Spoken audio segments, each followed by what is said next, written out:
Alors maintenant, je vous propose de revoir un petit peu ensemble l'ère du parallélogramme. Alors premièrement, redéfinissons ensemble le parallélogramme en tant que tel. Je vous rappelle que le parallélogramme, donc c'est une figure géométrique, c'est un polygone, puisqu'il est entièrement délimité par des côtés, d'accord? Donc polygone, plusieurs côtés. Je peux également dire qu'il est convexe parce qu'il n'a pas de partie rentrante.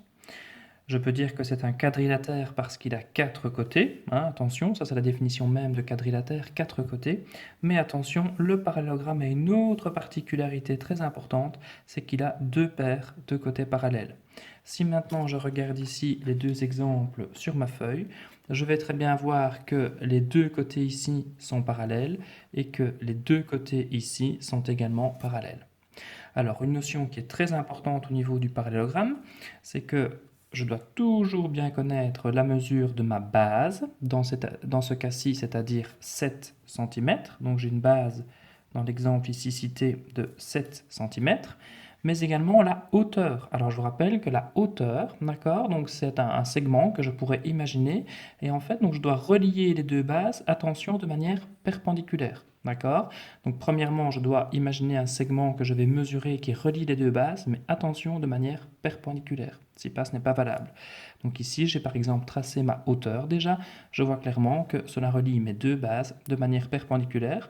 Je peux ensuite mesurer cette hauteur et je vais constater qu'elle fait 3 cm. Alors ne surtout pas confondre bien entendu le périmètre et l'aire. Alors, le périmètre, je vous rappelle que c'est le pourtour. D'accord? Donc c'est vraiment le tour. Donc si maintenant j'ai un jardin qui a la forme d'un parallélogramme, si je dois imaginer de mettre une clôture autour de ce jardin, je vais devoir calculer le périmètre. Pour cela, je vais additionner la mesure de chaque côté. 7 cm plus, dans ce cas-ci, 3,2, donc 7 cm plus 3,2 plus 7 cm plus 3,2, et je vais ainsi obtenir le périmètre. Maintenant, moi, ce qui m'intéresse dans ce cas-ci, c'est l'aire, donc la surface. D'accord? Alors, pour cette aire, donc, je dois absolument connaître donc, la base, que j'ai déjà recherché, 7 cm, et la hauteur, 3 cm. Alors, je vais maintenant ici faire un petit découpage pour vous aider à comprendre justement pourquoi on a besoin de ces deux mesures. Imaginons donc dans ce cas-ci un parallélogramme identique à celui-là. J'ai tracé ici ma hauteur et en fait j'ai découpé en fait sur ma hauteur.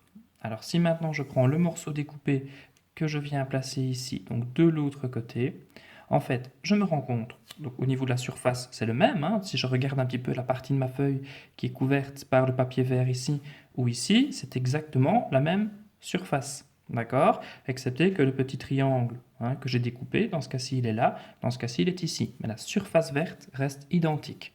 D'accord? Et je viens ici en fait d'obtenir un rectangle dont la longueur est égale à la base de mon parallélogramme et dont la largeur est en fait égale à la hauteur.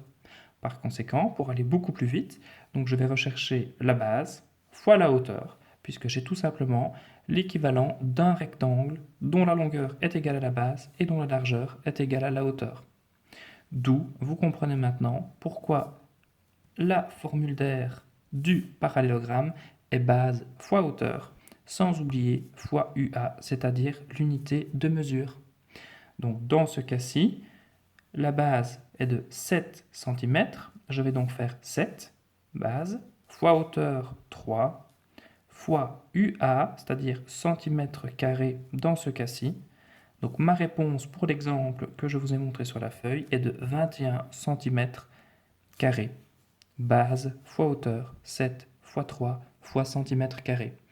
Et avec le petit découpage que j'ai ici réalisé, vous comprenez un petit peu maintenant d'où vient la formule à connaître par cœur, base fois hauteur fois UA. À bientôt!